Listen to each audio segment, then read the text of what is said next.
Welcome to Precon Power-Ups with the Nitpicking Nerds. This time, we're upgrading the Azorius Foretell Phantom Premonition deck for just $50. Ooh.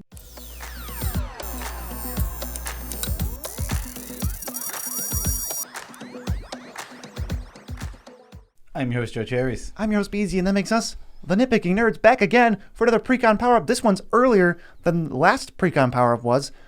Joe, care to explain what a Precon Power-Up is? Precon Power-Up, we take the Precon and we power it up with $50. So we take the deck, we super focus it, we take out all the cards that don't work with the game plan, we take cards that might work with the game plan but aren't that good and make them better, and we just make this deck a solid functioning deck for $50 extra.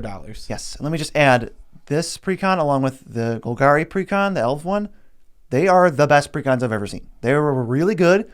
I was actually, when I'm cutting cards, I'm not like, okay, half the deck I want to cut, but I can't.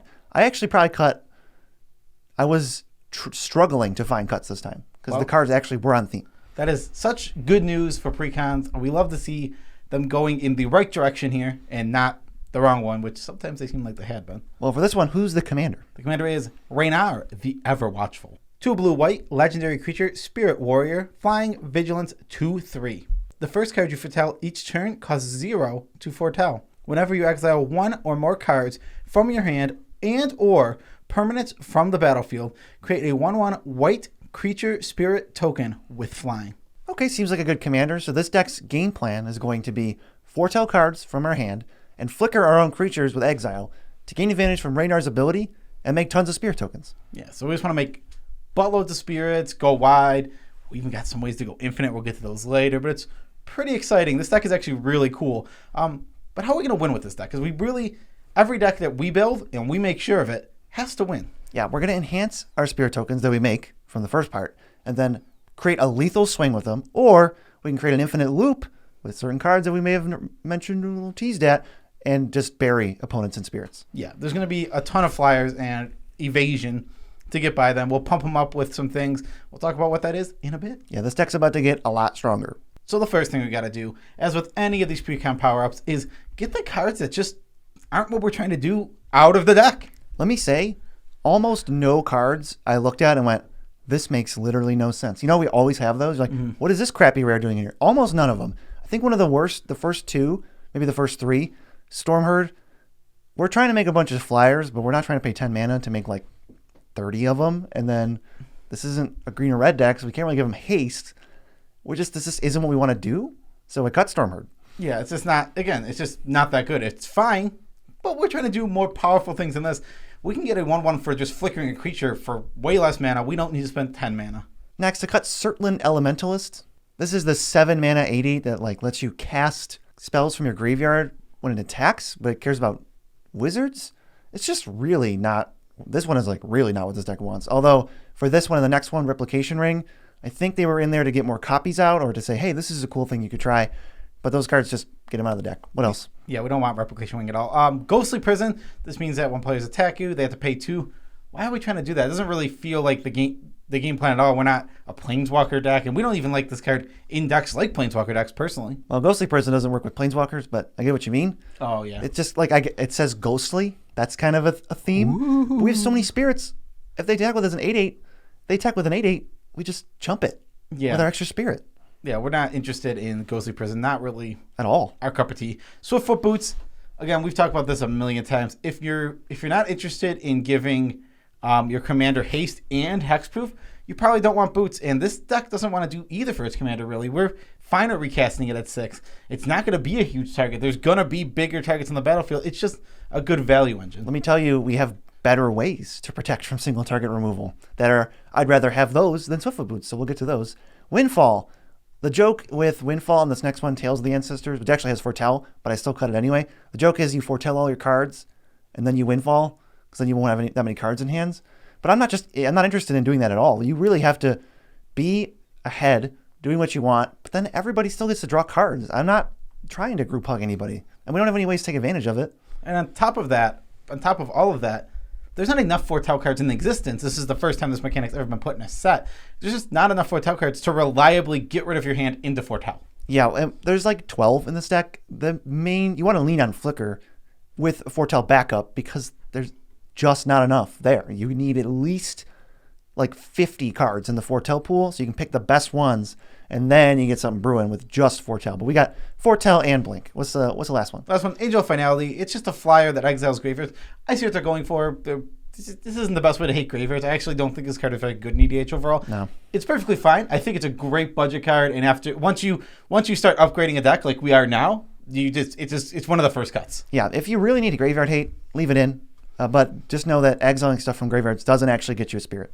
Yes. So it's kind of it's on theme. We don't need it. But now we got to add cards that do fit the game plan. So this is like some of the stuff I'm most excited to add that just kind of broadly super helps the archetype. Yes. What's the first one? Cosmos Charger, 3 and a blue for a 3/3 horse spirit with flash and flying. Foretelling cards from your hand cost 1 less and can be done on any player's turn. And its foretell cost is 2 and a blue. This is literally every single thing this deck wants to do. It's a spirit. We do have a spirit sub-theme. We want to buff our spirits. It has flash. It has foretell. It makes foretells cheaper. It gives them flash. What else could you ask for? Yeah, strange as this card wasn't already in the deck, it kind of just seems to fit it. Yeah, it's from Kaldheim. Can we switch Surtland Elementalist in this? Yes. I guess not. That would make a lot of sense.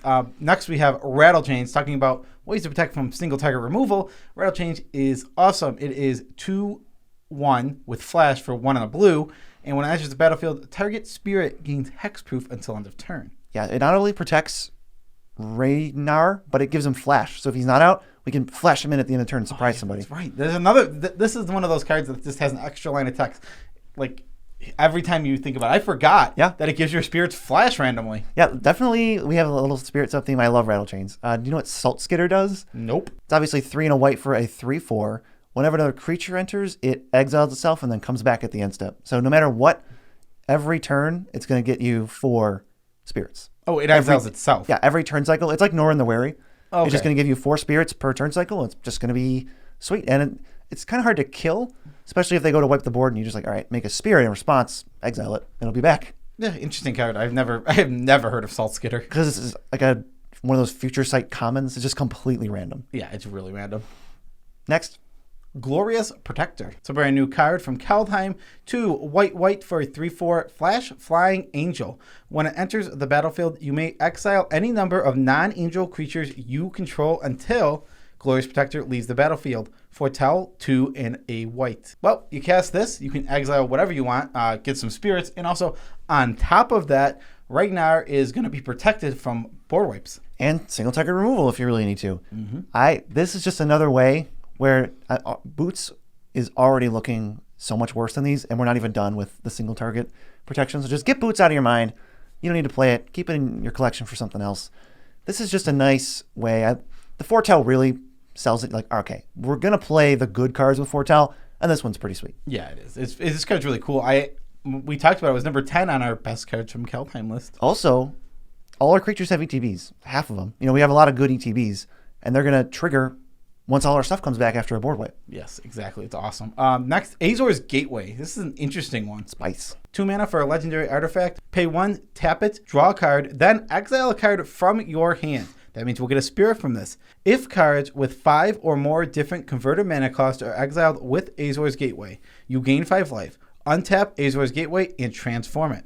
It transforms into Sanctum of the Sun, which you tap to add X mana of any one color to your mana pool, where X is your life total. All right, that other side is cute, but we're probably never going to get there. This is 1 tap, loot a card, but you get a spirit. Yes. Every time you get to just do a loot, and you do it, and you get a spirit for free. And there's just the gravy of, if this card sticks around and no one answers it, it is huge. It is one of the most ridiculous lands ever if you can ever get to it. Oops, it makes 20 mana? What? Okay. Easily. You're going to destroy people. On the low side, yeah. It makes 20 mana. That's how insane this card is. And the reason we don't put this in decks ever is because the front side never does anything for you. This one actually, it does a ton. This is like the deck for this card. Yeah, we know you can't reliably flip this card. It's going to draw. Everyone knows what the other side says, so it's going to draw removal quickly. It's just not going to get there. It takes too long. It's not like if you untap once with it. No, if you untap 5 times with this card, then your opponents are in some trouble. Yeah, we would actually just play a non-transformed Azor's Gateway. We would put that card in our deck, so it is complete gravy that it flips into something else. Yeah, exactly. It's really cool. All right, next is Samurai of the Pale Curtain.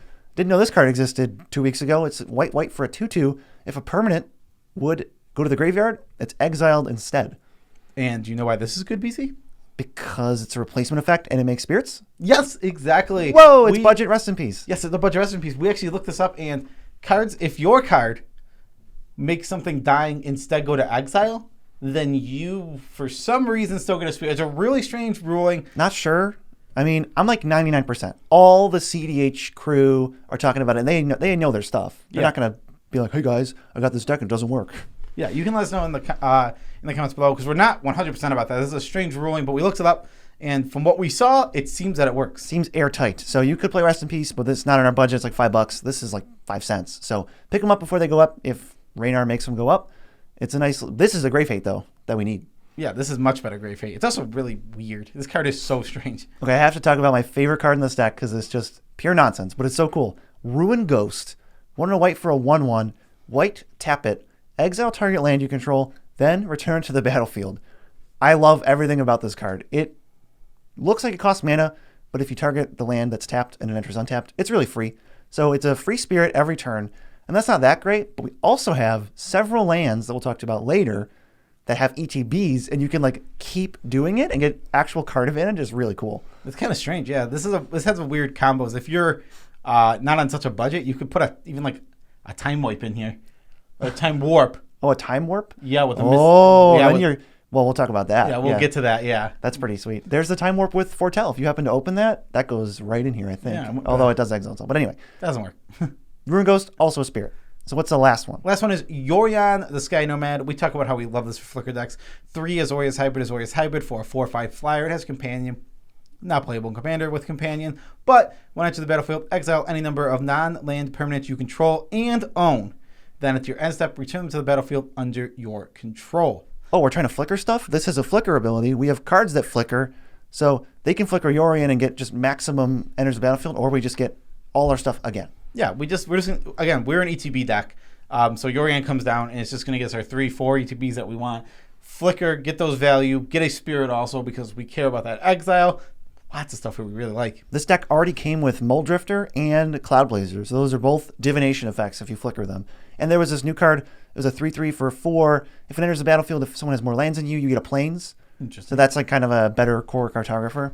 All right. All that stuff, we're just flickering over and over. Yeah, so what are we doing next? Now we're done adding cards that fit our game plan. What's the next thing we're doing? Why? We're improving existing cards. We got cards that do fit the game plan, but we still can do much better. That's what the $50 is for. Yes, exactly. Like, they didn't make this deck as good as they could. If they did, that'd be strange. If they just like, CEDH deck, here you go. Yeah, here's all your infinite loops. It's in an instruction manual on the back. I hope you learn how to play Magic. They're not asking that much of them. Just trying to get people interested, and that's great. So these are ways to pump up our spirits. We cut Thunderclap Wyvern, which is a kind of a little too expensive for a Lord in my taste. Marshal's Anthem, not trying to reanimate. Sometimes we're okay with our own stuff getting exiled permanently. Synthetic Destiny and Day of the Dragons. Okay, those cards are really cool. Not quite a polymorph deck. Day of the Dragons, I think this deck ended up being so good that we could cut it, but otherwise it's a good finisher. Yeah, that's fair. And Gold Knight Commander, just, again, not exactly what we're looking for. It's okay. We got much better things for like pumping up our creatures and making them great. We have Supreme Phantom. It's a 1/3 flyer. Pumps your spirits +1/+1. Also, it just has 3 but for some random reason. Because they wanted to push it. They did, and they pushed that card pretty hard. Drogsko Captain. Also pumping your spirits up, but this time your spirits will get hexproof, correct? Hexproof. I thought so. Method number 25 of protecting Ranar, who is a spirit. He's going to get all these buffs. He's going to get hexproof. If for whatever reason you can make multiple Drogsko Captains, now your whole team has hexproof, and they have to wipe you, or they're probably going to lose. Yeah, it's tough. It's tough in that situation because spot remove all of a sudden in this deck because we have a ton of spirits. Yes, we also have Anafenza Kintree Spirit. Every non-token is going to bolster probably a spirit and kind of make them into slightly bigger threats. Also, she's a spirit, cares about spirit stuff. Yeah, we're flickering, so you're going to get lots of bolster triggers all over the place. And because we're putting the counters onto tokens that aren't going to get flickered, the extra bolster triggers we're getting everywhere are going to be helpful. Yes. What's the next one? We have Heraldic Banner. It's a 3-mana artifact. When it enters the battlefield, you choose a color. You can tap it for the mana of that color, and creatures of that color get +1/+0. Sort of like a free way to swap out a mana rock like the ring that wasn't doing anything for, okay, yeah, +1/+0. I'm not going to put that on like just anything. That's not a good card, but it makes mana. It's hard to interact with, and it's just extra buff on our creatures. If they're 3/2s instead of 2/2s, that can be a big deal. It's also, I mean, if you make them 2/1s instead of 1/1s, That's doubling their power. That's Yeah, pretty strong. You're going to name white pretty much every time. And the last one, this card is actually crazy. It can be a win condition, but I like putting it as buffing our cards. It's Mystic Reflection. 1 and a blue for an instant. Choose target non-legendary creature. The next time one or more creatures or planeswalkers enter the battlefield this turn, they enter as copies of the chosen creature. Foretells for a blue. You exile all, like, let's just say 5 creatures you have with Yorion, except for your Drogsoul Cap. You left that. But why, you say? Because you target it with that Mystic Reflection. Now, go to end step. All of a sudden, boom, 5 Drogsoul Captains enter because they're all entering simultaneously. Also, this can just be a one-time clone of your best creature. 2 Drogsoul Captains, your team has hexproof. Just another creature buff might be the difference between kicking butt and not kicking butt. So not only that, but if someone's casting a giant threat, you can respond, target your own stupid spirit, and then the next time creatures enter this turn, they enter as a spirit. Oh, nice Vorinclex. It's a spirit. Yeah, it's a 1/1 spirit. That's crazy. Forever. Just enters as a stupid 1/1 spirit. You could do their commander. Yeah, it's just a weird counter spell in that way. What a strange card this is. And not only that, if they have some crazy creature with enters the battlefield abilities, like, I mean, Crater of Behemoth is like the best one. Inferno Titan, you can just you target Inferno Titan, and then you can make multiple creatures at once. Okay, you just get multiple Inferno Titans. That's a sweet deal. Yeah, it's pretty bonkers. This card is really interesting, and people have been hyping it up. And it has Foretell. I mean, honestly, that's where I was at. I was like, oh, that's Foretell. Oh wait, it's insane. great. Next is removal. We were a little light on removal. What did we cut? We cut Iron Verdict. It's the Foretell crappy deal 5 to a tap creature. We're not that desperate. Yeah, that's what I was gonna say. Like, I don't know why this spell's even in the deck. I don't like this card at all. Meteor Golem, 7 mana, spot removal. No, thank you. Mist Raven. It's not even a spirit. Get out of here, you stinky bird. Banishing Light. We've talked against O-Rings plenty. You know we don't like them. Cleansing Nova is an okay board wipe, but we can do better. And Angel of Serenity. I think we just had enough room to remove it. It's not bad. It's not like super good. It's a card that usually we would leave in a deck like this because we didn't have the space. But because the deck was so strong, we were able to cut 7 drops like this. Yeah, I got to add 40 cards, but somehow the deck's so good. Angel of Serenity is one of the worst cards in the deck. So that's pretty sweet. Pretty nice problem to have. Added Arcane Denial, Disdainful Stroke, and Misdirection. The deck had like no counter spells. So now it had the Foretell one. But now we got like a decent suite of removal. Hey, look, Misdirection is another way to protect our commander and then kind of steal the spell and change the target to something else. And we get to exile a card from our hand, which makes a spirit. Yeah, exactly. That's so much gravy. Like, it's a free, like, weird counter spell for spot removal in certain spots. But on top of that, the alternative casting cost is just throw away a card. Boom. All of a sudden, you just got a spirit. I love this Misdirection in this deck is so cool. What else do we add? Reality Shift, it's solid. You 1 in the blue, exile a creature. Make a spirit. Yeah, make a... no, wait, it doesn't... Yeah, it's anything. All these cards just give us spirits. Sure, why not? How nice of them. And then Hanged Executioner. This one's sweet. It's 2 and a white, 1/1, ETB, make a 1/1, so it's flickerable. They're spirits. 3 and a white, exile Hanged Executioner, make a spirit when that goes in the stack. Target something to exile, make a spirit. Kaboom. That's just like infinite spirits. Hanged Executioner is begging to be in this deck. Yeah, I mean, it's really cool. It works in so many different ways. I don't think this card's super strong or insane, but the synergy levels are... Chef's kiss levels. Chef's kiss to the synergy that this card has with the deck. And then lastly, card draw. We cut Seagate Oracle, Inspired Sphinx, Windfall, obviously, and then Tales of the Ancestors. This deck was... The one thing it was lacking on was card draw, which is weird because this is a blue-white deck. But we can easily shore that up with... Spectral Sailor, for one, it's a 1/1 with flash and flying, and you can pay 4 to draw a card. Yeah, you're not always going to activate that, but it's there if you need it. Also, Towergeist, card I never thought would go in. 3 in a blue for a 2/2 flyer, enters the battlefield. Look at the top 2, 1 in your hand, 1 in your graveyard. ETB, spirit, that flies. That's what we need. Strange card. Skull Clamp, one of the best draw spells in EDH, literally one of the best for making 1/1s all the time. I mean... Is there a reason to put this in the deck other than it's amazing? Oh, we're pooping out 1/1s, huh? Yeah, this card was like $5. I will happily spend $5 on... Oh, it's the best card in the deck now because it's 1/10 of our budget, but this card's amazing. I don't know how you lose when you just start to do the whole spirit loop with Skull Clamp. You don't. You win. Yeah, really, you do. I mean, the only thing is a little bit of a nombo with like rest in peace. Yeah, that's fair. But okay, we'll take the hit. It's fine. That's not that big of a deal. And then the Raven's Warning, just a card that says play flyers when they hit off the third chapter. You just get to draw a million cards. Same is true with Binary Thassa and Reconnaissance Mission. Binary Thassa is a legendary enchantment artifact that can also what is the force other? opponent's creatures to attack. Force the Queen's Post.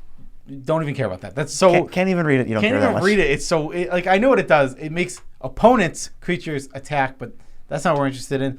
It's the ability when we hit, we draw cards. Reconnaissance Mission is the same thing except for it can cycle. Yeah, we're gonna make a bunch of flyers. Hit with 3 spirits, draw 3 for no mana. Okay. I mean, our commander can even it's going to sneak through hits. How often are the airs so clogged that you can't attack with a 2/3? Never. It's Almost never. flying is not that prevalent in EDH, especially when you're playing, the higher power levels. I think this deck can compete at like 5, 6, 7. I think at 7, maybe you're in trouble a little, but you have infinite combos that we're about to get to. You can just crush people. We have counter spells, we have interaction. Yeah, we have plenty of interaction. We have ways to do things. We can make lots of spirits.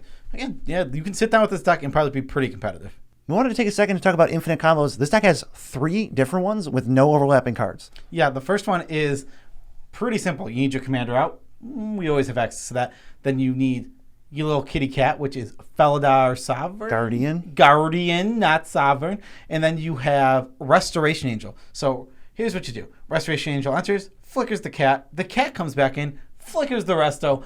Do it forever and ever until you have infinity spirits. Ranar checks every time. Yeah, Ranar checks every time. And once you have infinity spirits, something like Blasting Station will do for the win. Yes, Blasting Station, 3-mana artifact. Whenever a creature enters, it untaps, sack a creature, deal 1 damage. Infinite untaps, infinite untaps.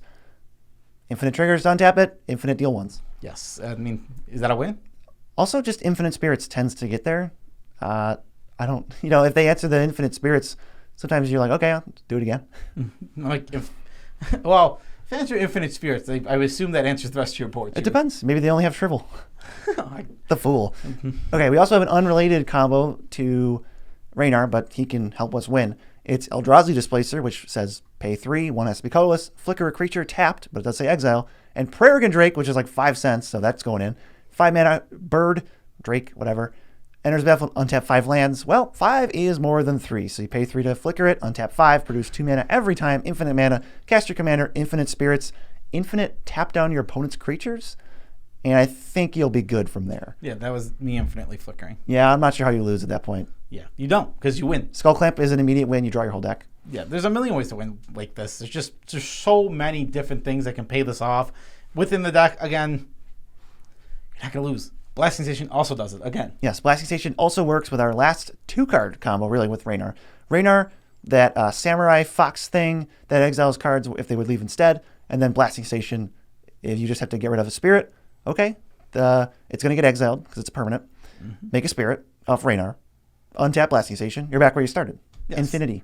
You win. You just over and over again. You just kill all your opponents. Blasting Station pays off every single one of these combos. That's one of the main reasons it's in the deck. Yeah, that's and that actually might be the better card than Skull Clamp because it just secures the win. It's very safe feeling when you're like, okay, well, Infinite Spirits isn't going to do it. Oh, but winning is. Yeah, I mean, winning usually wins the game. Yes, it tends to. All right, last thing we want to do, we got to improve the land. We always take a slice of the budget, make the mana base a little bit better. First we cut Opal Palace. I don't like Opal Palace very much. It's just not very good. I'm never going to play it, really. Yeah, because it tests for colorless. And if you wanted to add a colored mana, it's a filter. No, thank you. Meandering River, just tapped gain land. No, thank you. Azorius Guildgate, again, just a tap land. No, thank you. And we cut 3 islands and 7 plains. We got to cut a lot of stuff. Holy crap, that's a lot of plains. And we get to add Moorland Haunt. Exiles a creature from our graveyard. We don't really care too much about them being in the graveyard. Make a spirit. Well, that's just everything we've ever wanted. We don't get a spirit from Ranar because it's the graveyard, but it just makes spirits in our spirit deck on a land slot. Yeah, and Endless Lands is an interesting one. You get to exile your creatures under it and just keep piling them under it, and then you can pay for sacrifice it, and they all come back. And whenever you exile them, you get a spirit. Yeah, when getting a spirit off of it just makes us even sweeter, and I love Endless Lands. Yeah, be careful when putting your commander under it, because if you put your commander under it and you get Wasteland, your commander's gone forever. Yeah, it's not coming back. It's very funny. That did happen to me once. It's like super corner case. I was so happy when it happened. It was funny. I'm pretty sure it was done. I convinced whoever did it to do it. It wasn't even the right play. So I don't care. I wouldn't worry too much about it. Irrigated Farmland and Prairie Stream, sweet dual lands we got to put in this deck with the budget. Windbrisk Heights is a hideaway land. Enters tapped. When it enters, you exile top 4 cards under it. And then when you attack with 3 or more creatures, we have plenty of expendable creatures. You get to pay white and tap it and cast the card for free. And this is one of those wombos with Ruin Ghost. You just get to do it like every other turn. Yeah, it's pretty awesome in that way that you can just keep doing it over and over again. Windbrisk Heights is cool. I mean, if you're playing a token deck, it's always solid. Path of Ancestry, this card's great. Enters tapped. It's just a tapped command tower. Think of it that way. But there's also the gravy of, well, if you cast a spirit, there's lots in this deck. Then you just get to go, well, free scry. Why not? Scry 1. This is great. I mean, Path of Ancestry is probably just, it's so cheap now. We're going to put it in like every budget deck anyway. Oh, yeah. Path of Ancestry is awesome. It just got Commander. It just got reprinted in Commander Legends. It's like a quarter. Yes. Also added Temple of Enlightenment, Sweet Scryland that you can flicker with Ruin Ghost. But my favorite is Mystic Sanctuary. If you have 3 islands, which is why we cut so many planes, it enters untapped. Well, it enters untapped, and you get to put a spell from your graveyard on top of your library. Well, that's great. Let's just take our best spell, counterspell, protection, whatever, put it on top. If we get to draw a card the same turn, it's just the same as go to your hand. Yeah, what I was saying with this is that combo of the Mystic Sanctuary and the Flicker guy is legitimately can just be a lockout win if you have Time Warp. Yeah, I mean, that's not within our budget. It's a little over budget for what we are doing here. But you add any Time Warp that doesn't, any one of these extra turn effects that doesn't exile. So all the new ones do exile themselves. All the old ones really don't. So you just got to get one of those, and it's just the easiest loop in the world. Yeah, I mean, let's say you have Bident and a Stupid Spirit token. Hit you, draw my Time Warp, play it, Ruin Ghost, Flicker, Mystic Sanctuary, put it on top, and then that's an infinite loop. You just kill everybody. Yeah, exactly. So cool. You're going to, hi opponents, you're about to lose to Ruin Ghost. How's that feel? That's not good for them. I've never seen that card in my life. Literally, if I've seen that card, it was purely because I was going through Jank and I scrolled past it without looking at it. I guarantee it. I love those cards. And lastly, I love talking about the MDFCs, the Zendikar Rising ones. We'll have to specify. We got to add Kabir Takedown, Sajiri Shelter, and Glasspool Mimic. Just in our land slot. They're all spells. We have to specify. MDFC lands we're going to be talking about. Yep. We'll specify from now on because we do have another set of MDFCs and we're getting a third set of MDFCs in Strixhaven. But yeah, Kabir Takedown's a removal spell. Shelter protects our commander again. Glasspool Mimic, well, we really want to copy that Drogsoul Captain if we can. The Drogsoul Captain, the Yorion, even Yorion too. Like anything that flickers just over and over, Mold Rifter we'll take. Or it's a land. And this is a budget deck. Dang. That card's like $4 though. Really? And I'm still worth. I'm like, all right, is at 2 or 3, 4? I'm still in for it. It's really good. Glasspool Mimic is solid. All right, last thing just to wrap it up. Budget, $50. We said that. We spent $49.48, so not even quite 50. Damn. We're good. We're good. Original CMC of this deck was 3.98, probably because there was a 10 drop and a 9 drop in it for no reason. Cut those. Now it's 3.13. We literally, every card average costs 1 less now. Yeah, because you know why? Because we're good. Damn it, yes.